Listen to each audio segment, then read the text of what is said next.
We're continuing from the 43rd Yukti, one of the 112 gateways to the Yoga of Wonder and Delight. I'll chant the Sanskrit, which is the Divine Masculine, Bhairava, serenading his beloved, Devi. This is the 66th verse overall in the Vijnana Bhairava Tantra.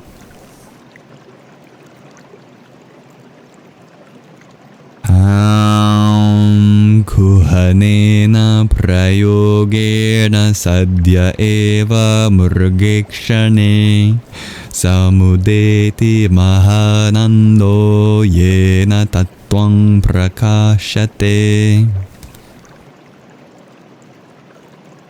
In English, this poetically translates to...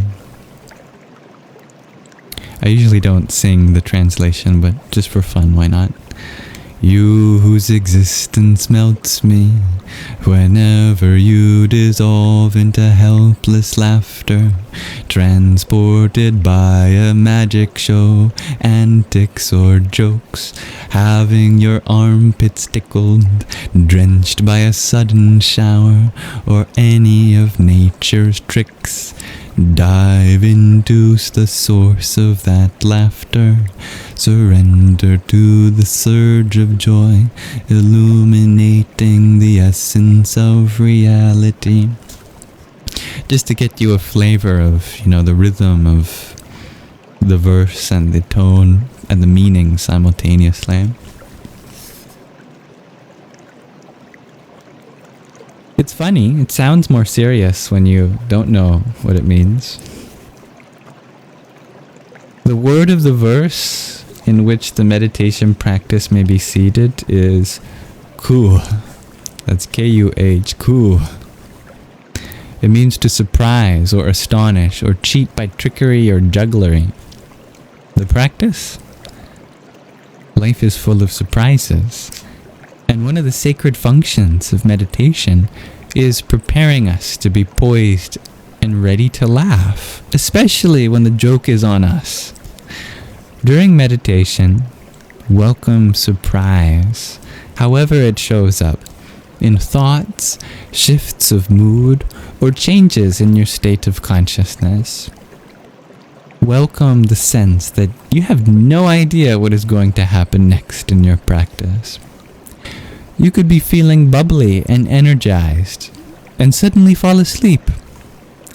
You might think you are sleepy and sit to meditate, and somehow you instantly feel energized. Before a meditation session, you might think you are in a dull and stupid place, and yet when you close your eyes, suddenly you are full of sunshine inside, and you feel wonderful. Except that you have no idea which item of your to-do list will demand your attention. Your brain has 80 billion neurons, and they are all talking to each other. Your body has tens of thousands of miles of nerves and blood vessels, and they want a chance to commune with each other. When you welcome surprise, you are more likely to perceive the magic show that is our every living moment. And who knows? The universe, they say, popped out of nothingness. That is what magicians are telling us as they pull rabbits out of hats. We love being astonished. Joy rises in us when we accept the surprising nature of reality. Say you are at an outdoor wedding where everyone is dressed up. The women have done their hair, and suddenly a rainstorm blows in and drenches everyone. Any of you been there? That is one of nature's tricks. There's nothing to do but laugh. Welcome the laughter as a gift of the divine.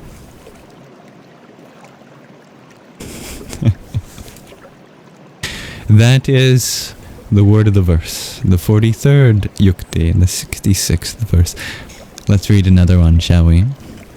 This is now the 44th Yukti and the 67th verse overall. Aum sarvasroto nibandhena prana shaktiurdvaya shanaihi pipila sparsha velayam prathate paramam sukham. I'm not going to do the chanting of the English verse this time, but it means rivers of power flowing everywhere, fields of magnetism relating everything.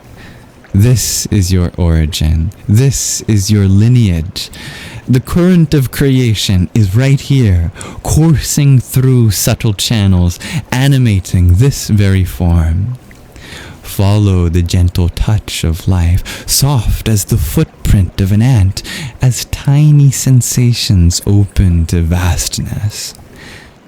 Power sings as it flows, electrifies the organs of sensing, becomes liquid light, nourishes your entire being. Celebrate the boundary where streams join the sea, where body meets infinity.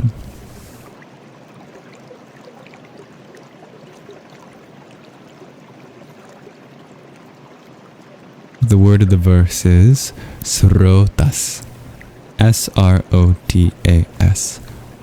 It means the current or bed of a river, a stream, torrent, water in general, a rush or violent motion or onset of. The course or current of nutriment in the body, channel or course for conveying food, an aperture in the human or animal body, said to be 9 in men and 11 in women. The spout of a jar, an organ of sense, lineage or pedigree. All of this is invoked by the word Srotas.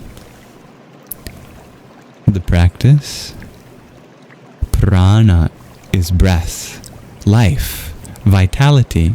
Shakti is power, energy, skill. This is a meditation on the power of life flowing everywhere in the body and through the channels of perception. When you understand that Prana Shakti is singing to you through all your senses, you will be filled with transcendental happiness. Srotas is currents of Prana Shakti or life power flowing through the body and streams of sensuous perception. The stream can be quiet or rushing and violent. The focus here is on quiet perception. Learn to be alert for these tiny sensations of the Prana Shakti, as subtle as an ant walking on your skin, flowing through your senses. Srotas is also the flow of sensory nutrition, the sensual data flowing into your awareness is nourishing. If you don't know how to receive nutrition from simple sensuous experiences, such as listening to music, working in a garden, watching a baby sleep, or looking at art, go find people who do and spend time with them. There are people everywhere in the world, on every block, in every occupation, who know the secret. They have nothing to do with yoga or meditation. They really don't need to, because they already know inherently how to practice this sutra.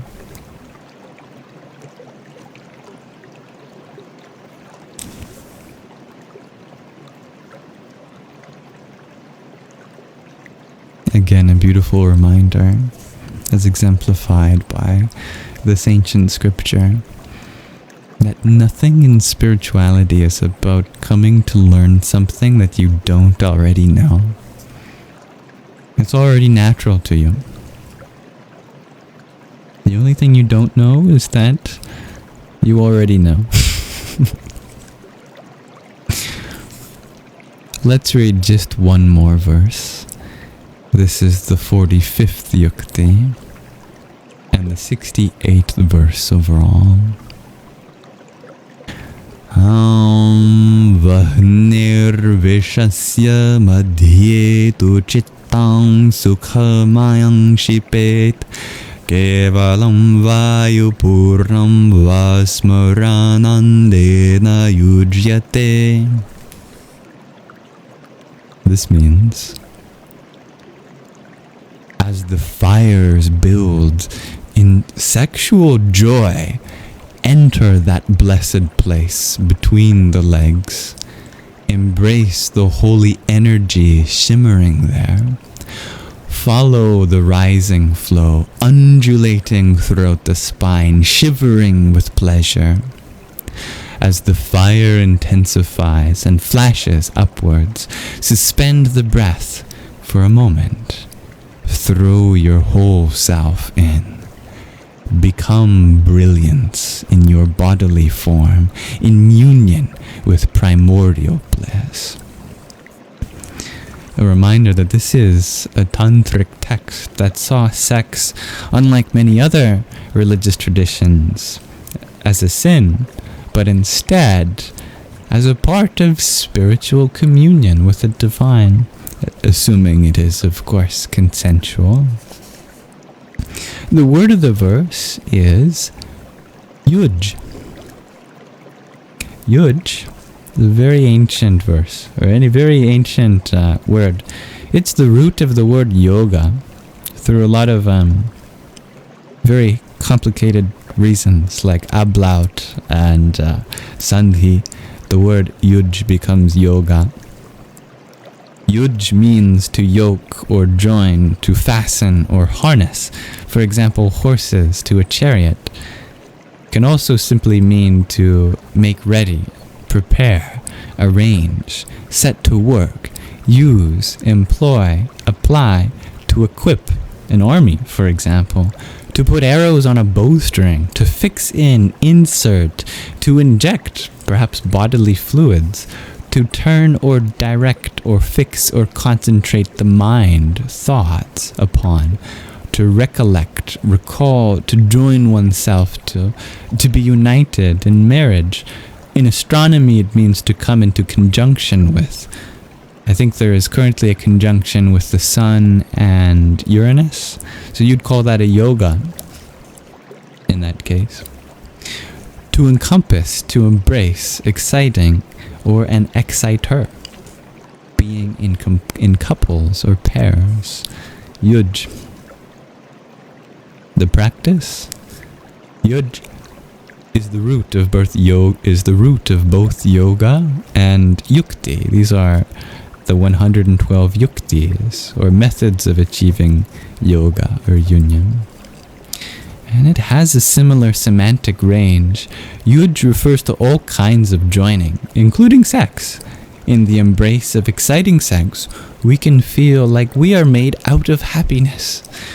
We are in union with a flow of brilliant inner energy, and we are sharing it. We want to cherish every moment to the last drop. In this meditation, you enter the fire of desire and prolong the experience of lust. As you join with your lover, throw your awareness, kshipet, right into the middle of sexual arousal, into the incredible joy, power, and fire of desire. This is to say, your intimacy with a partner can be a meditative experience. Some people think such an encounter might be the opposite of a spiritual practice, but you can even include that. Making love is the highest form of yoga and the most demanding. You are called to bring every molecule of awareness and skill into each moment and be ready for anything. You need to attend simultaneously to the energies of your own body and of your lovers. You have to be aware of every nerve that tingles in your body and in your lovers to sense what is needed and to embrace Sorry, I think I misread the sentence slightly. You have to be aware of every nerve that tingles in your body and in your lovers, and to sense what is needed, what embrace and quality of touch to give. The very first word of the sutra, Vahni, implies that our sexuality is an elixir we are offering to the gods. The streaming ecstatic energies and sacred juices flowing in your body are here to assist in your enlightenment. All of the practices of Tantra Yoga may come to you spontaneously in the fire and ecstasy of desire to help you go further into divine awareness. Your body may turn into a pure hum of vibration, the essence of mantras. You may taste the nectar of life, the electricity flowing along your spine, and skin may shoot upward into heaven and downward into the earth. You may feel as if you are dancing, immersed in music, or dissolved into space. Those are another 3 practices from the Vijnana Bhairava Tantra. Very human, very holistic. I will, of course, give the necessary caution whenever, such stereotypical tantric elements get involved, that often it's also truly a metaphor. Because you can have that experience of ecstatic union in less physical ways too. You can be looking at a flower and just feel that kind of connection with a flower, or be out in nature, or just sharing a conversation can invoke the same energies. So it doesn't have to be taken so literally. And of course, if ever that aspect of yoga fascinates you, always make sure that it is truly something you want to do with someone that is not going to take advantage of you. I am not someone that is open to exploring that with any of you, just to be absolutely clear. But I invite you to explore that on your own if you want to. Just be careful of other teachers that might try to use fanciful words to, get you to be with them. It is never necessary, and I in fact wouldn't recommend to be involved that way with any spiritual teacher.